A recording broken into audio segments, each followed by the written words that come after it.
Welcome to Regent Park TV's Indigenous Report.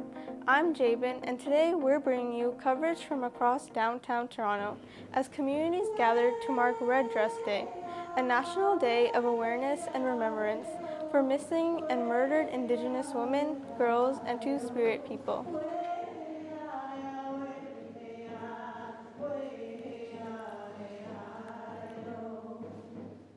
On May 5th, our RPTV reporter, Fred Alvarado, attended 3 moving events that honored the lives lost and called for justice and change. REDress Day, rooted in the REDress Project by Métis artist Jaime Black, commemorates the thousands of Indigenous women, girls, and Two-Spirited people who have gone missing or been murdered across Canada.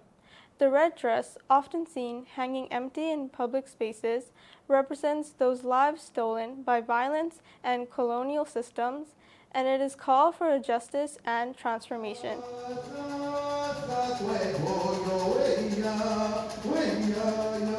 We begin at the Native Canadian Centre of Toronto, where Mayor Olivia Chow joined elders, singers, and community members in a powerful ceremony filled with drumming and sacred fire.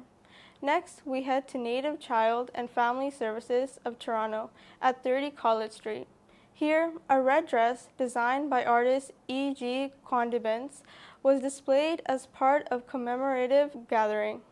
The event offered space for reflection, learning, and storytelling as part of the agency's commitment to honoring missing and murdered Indigenous women, girls, and Two-Spirit people. Finally, Fred visited Toronto Metropolitan University, where red dresses were hung across the campus in a striking visual exhibit. This installation served as both a memorial and a call to action, reminding all Canadians of the urgent need to respond to the 231 calls for justice and end the violence Indigenous women and girls continue to face. Let's take you to the highlights from these commemorations. Good morning, bonjour, Adi. Welcome to the Native Canadian Centre of Toronto.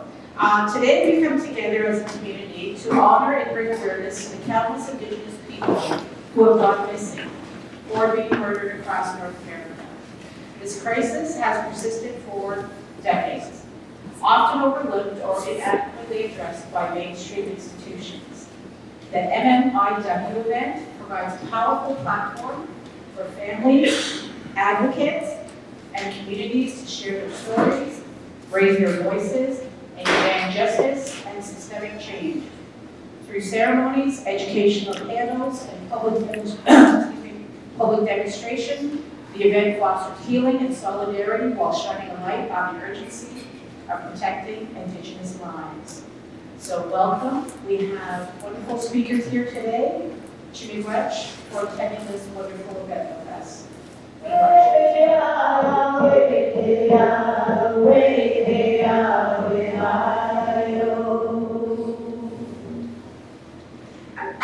At this time, you may be seated.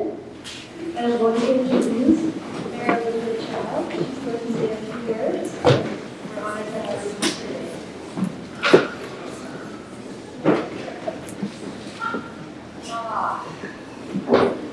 Thank you for being here as we gather in this beautiful land. We wear red so that we could weave together, mourn together.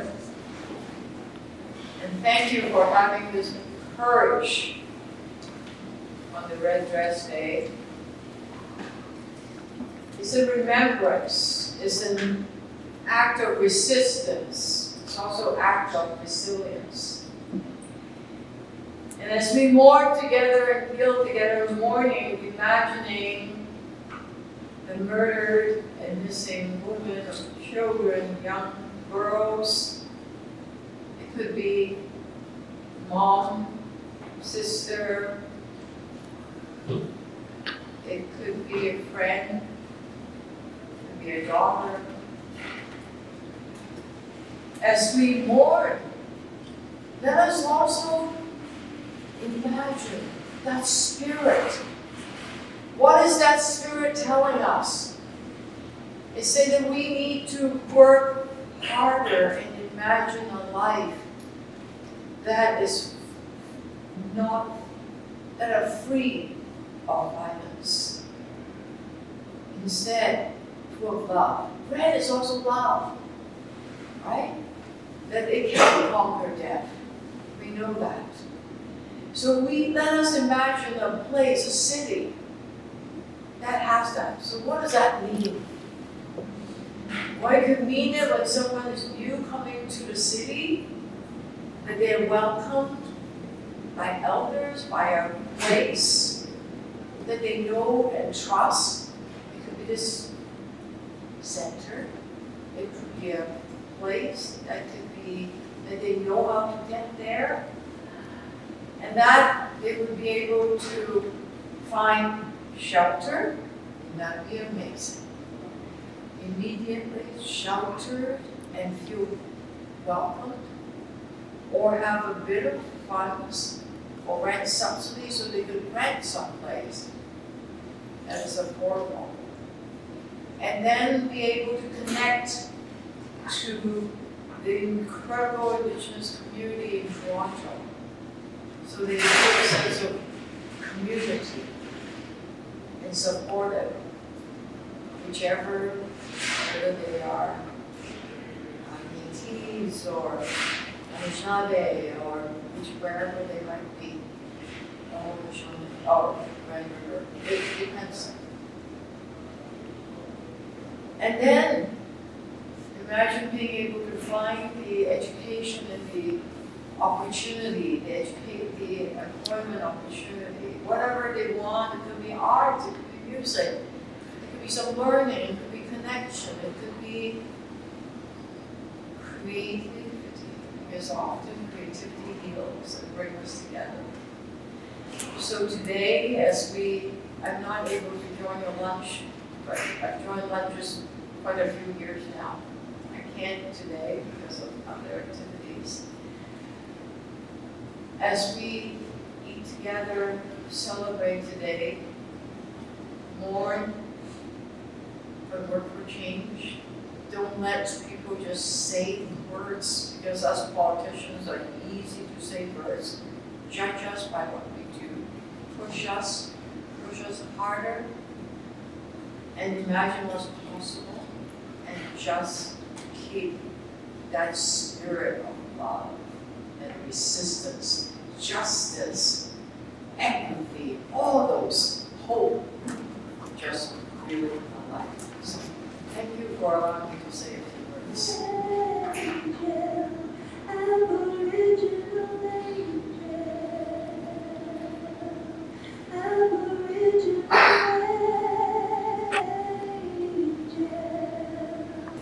I'm going to be talking about reworlding and creating kin. In reworlding and creating kin, otherwise, myself, as a 60s week survivor, have had to build worlds for missing kin. Friendships have been my extended families, Métis groups, crafting groups as a kind of visiting practice.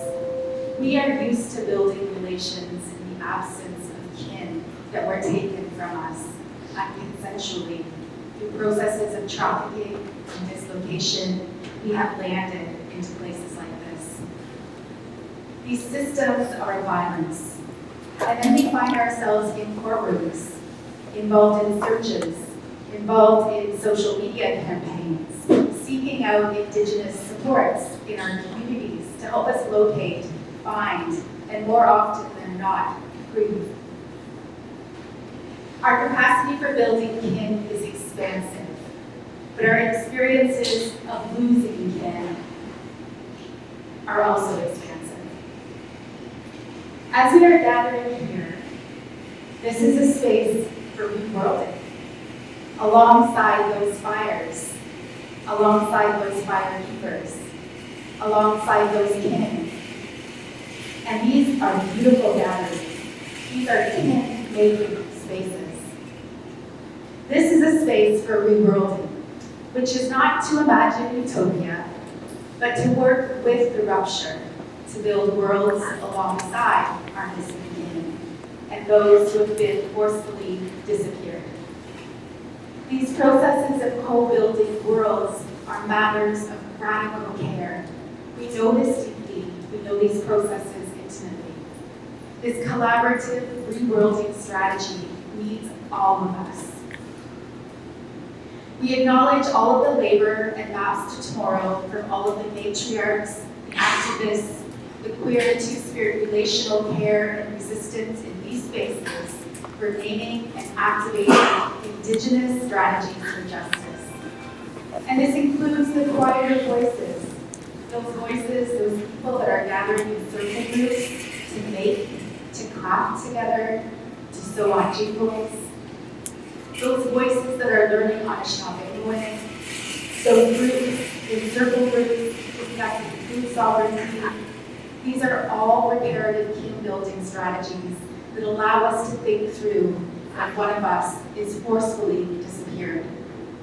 Something needs to be created, crafted. Something needs to hold memory, grief, and these material kinships that come to stand for a movement.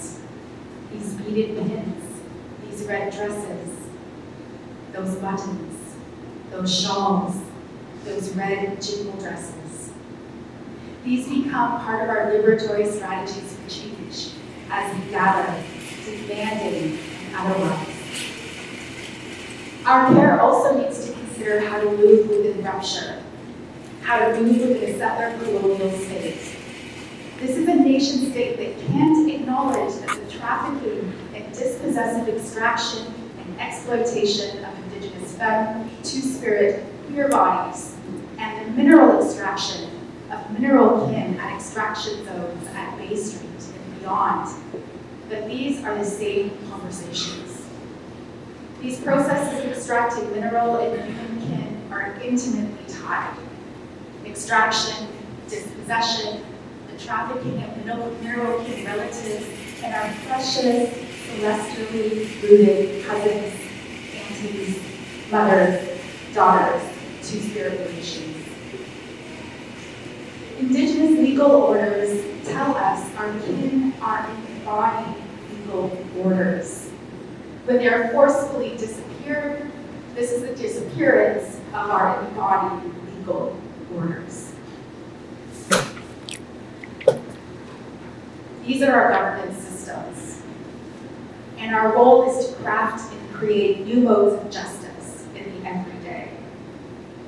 When we are disappeared, when we are murdered, when we are violently rendered disposable, these legal orders are compromised. This process of extraction of Indigenous bodies is colonial nation-state violence. Our communities of artists and makers, as in the REDress Project, as in the murals in Toronto, speaks to me in ways that remind me of the rich gatherings of making, crafting, creating circles that coalesce, gather, and converge here in this space on Ishpadina, that high point on the hill where the trees stand in the water. This is a space where multiple gatherings have activated waveforms of feminist justice organizing, sonic forms of resistance like we just heard, choreographies of dance making that mirror our relations with land, the stars, and each other. The kinds of trauma-informed facilitation practices that I witnessed here, the teaching of martial arts to defend ourselves, food sovereignty conversations, community coming together to make sure that everyone is fed. All of this while building ethical relational strategies for engaging community and social worldings in relationship with our more than human kinships, which are everywhere in this room. This is the space for difficult conversations, but also for having difficult conversations while we drink strawberry juice. This is the space for bannock, for jam and butter on bannock. This is the space for visiting. This is the space for care. This space knows what it's like to take care of each other and protect each other. And as Adrienne Marie Brown would call this, They work at the pace of trust. This pace of trust follows the river systems that we embody here in this place where the trees stand in the water. We return to these knowledge systems of the water to remember how to be among earth and sky, plants and animals, and how to move towards each other in a good way. But we're also learning through our relationships with water and rock how to reorganize gravity and pressure, how to work within rupture, how to hold vesicles of knowledge to recharge, to be still, and to breathe. This is a space of movement in cycles. And our constellatory gatherings that we have here hold space for rupture. They must hold space for rupture and accommodate the pressures of houselessness and other forms of state violence while being organized against these same pressures. So how do we invite our city into a process of anti-colonial practice informed by the very practices that are held here in this space as an ethical relationality that are nurtured here? For instance, how might a process of making a red dress or making a star blanket become the social justice organizing principles that prompt, that can transform our intentions, our orientations, and can transform the creation of our policies? How might the mixing of particular colors in creating visual artworks be those processes of being socially just, organizing principles, putting them together in unique ways to fabulate our worlds? Within the processes of beating, there are a series of movements. There are choreographies that can be thought with and alongside. These are indigenous forms of organizing. Within these beating circles, there's mentorship. There's calling in rather than calling out. There's a slow pace. There's times for mistakes. There's times for breathing. There's intentional patterns. When the processes of beating are thought through the very creation of the CB, the choosing of colors to direct energy to a particular more than human relationship, there's coding, there's mapping of the beads, there's a recognition of the relationship between yourself and the beads as forms of organizing. Sometimes it's like mapping stars. Roots, seeds, cells. Livingness is demanded in our dreams made to born in medallions, in earrings, in clothing, in belts, in regalia, in dresses, in pants, and shirts. These are our patterns and shapes of gathering that are being mapped for us through our artists, the visionaries that create our maps to tomorrow. In beaded shawls, brooches, moccasins, we see the way that they are activating and danced in the world, creating union spaces. These patterns are our new worlding strategies. And they are co-worlding as they are danced into Toronto. Our artists are worlding as they process sovereignty, as they imagine freedom, as they practice abolition over and over again on fabric, with porcupine quills, with beads, with clay, with ochre, with berries, with birch bark. The cedar basket gift shop smells like plant relations. It smells like world building. Perhaps here we can think about the red dress and other process of making as signifying relationships and those that have been damaged.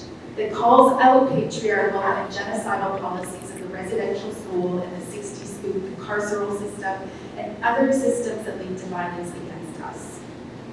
This space where the trees stand in the water, to Toronto, have been thinking with water relations, have been working with mineral kin and their movements that have also been trafficked, have also been used for trafficking purposes.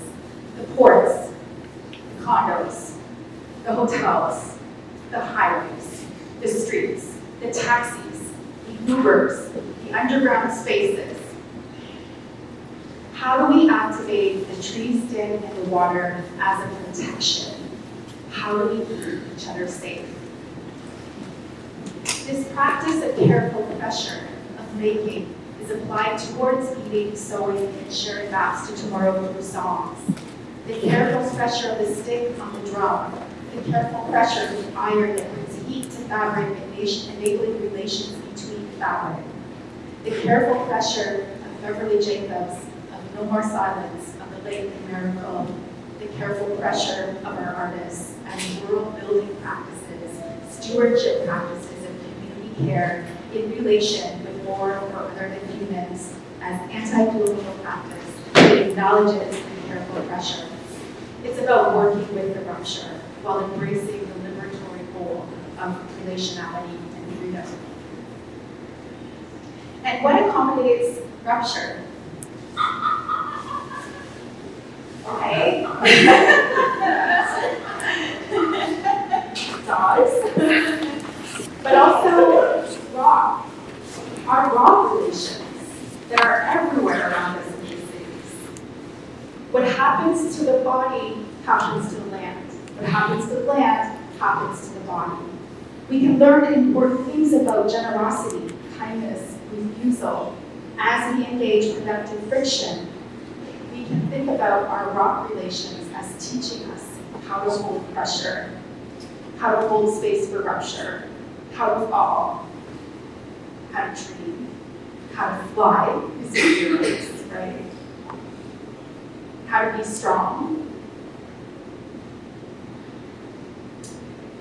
And so when I think about friction, I also have a relationship with rocks. And for those of us that have landed into place through state-sanctioned trafficking and other forms of dispossession, we have often landed into relation with rock, as in the concrete, the underground rock that comprises our experiences on subways.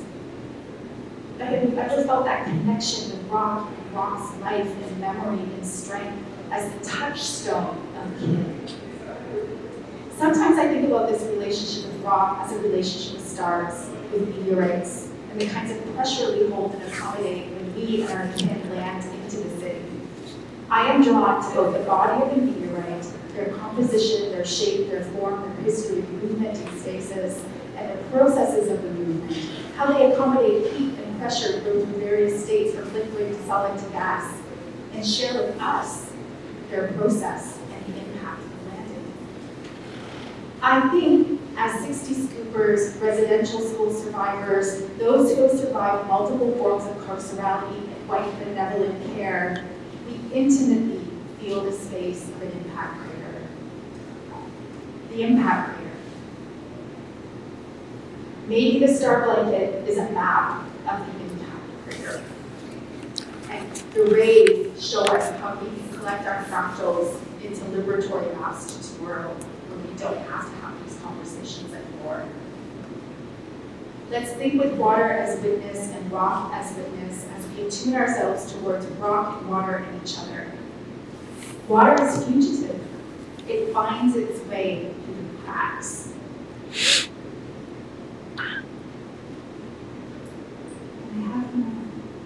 But I think about the ladies auxiliary here. I think about these crafting groups that were here and their relationships with friction in world building. They knew that city Indigenous people carry strategies and processes of protection and how to create relationality and kinship. And they evoked multiple forms of matriarchal feminist leadership and still do. I imagine in 1975 and before that in other spaces, like on Beverly Street, for instance, some of these conversations in making communities were moving in relationship with needles poking through high, rupturing, repeating, looping, suturing, nurturing, working with and through and beyond patriarchy, working with and through and beyond missing relatives. They were making plans. They were gathering for fundraising, for making more plans, and activating care in so many different ways, offering portals for care, for kin, alongside friction, working with it, mapping socially just worlds. Thank you.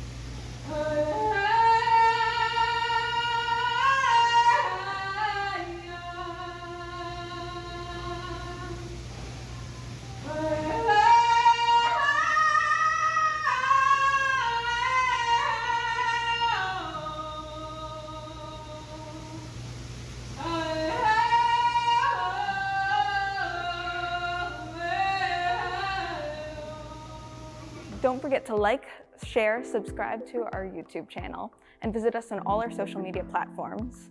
Please visit our website for more information.